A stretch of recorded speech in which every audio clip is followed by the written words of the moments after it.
सुप्रभात कक्षा द्वितीय बच्चों, विषय है आपका हिंदी व्याकरण। तो चलिए आप भी अपनी अनुपम हिंदी व्याकरण पुस्तक खोल लीजिए और इसमें देखिए आज हम अध्ययन करेंगे तृतीय अध्याय जिसका नाम है मात्राएं। तो आप भी खोल लीजिए पेज नंबर 12, अध्याय मात्राएं। तो देखिए बच्चों, यहाँ पे लिखा है हम वर्णमाला के स्वर और व्यंजन से परिचित हो चुके हैं।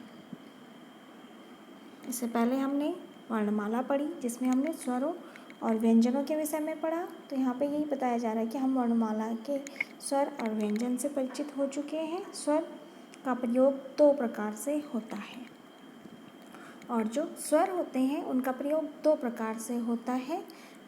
फिर देखिए यहाँ पे लिखा है देखिए तथा समझिए स्वरों का मूल रूप में प्रयोग। तो यहाँ पर देखिए स्वरों का मूल रूप में प्रयोग बताया गया है, जैसे अ से अचकन, अ से अनार, फिर आ से आम, री से ऋषि, ऐ से ऐरावत।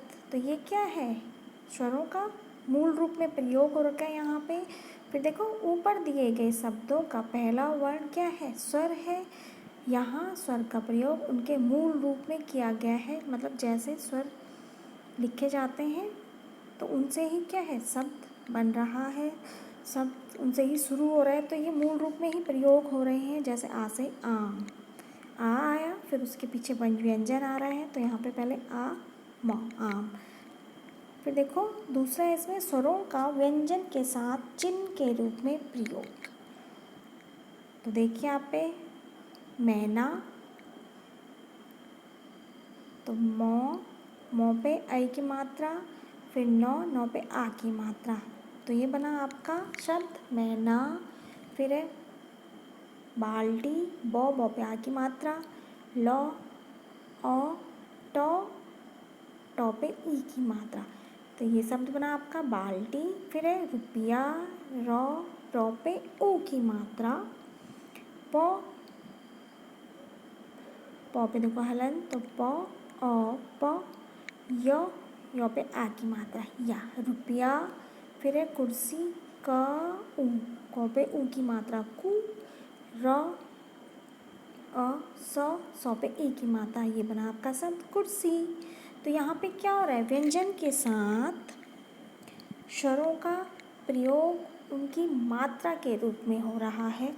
तो देखो यहाँ पे लिखा है ऊपर दिए गए शब्दों में रेखांकित स्वर अपने मूल रूप में प्रयोग न होकर विशेष चिन्ह के रूप में प्रयोग किए गए हैं।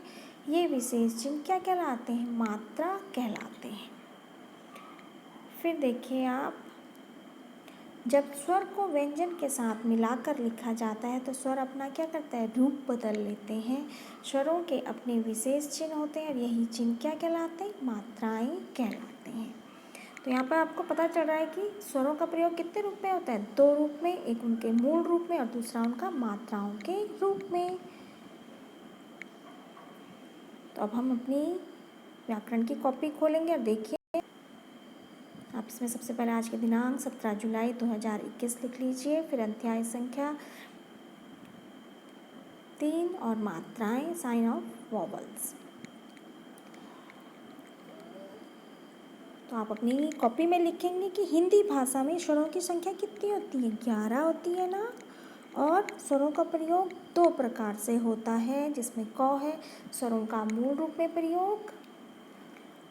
जैसे यहाँ पे देख लीजिए कुछ शब्दों में स्वरों का प्रयोग उनके मूल रूप में होता है, जैसे आ का आम, ई इमली, ओ से ओखली। तो यहाँ पे शब्दों स्वरों का क्या है, उनके मूल रूप में प्रयोग हो रहा है।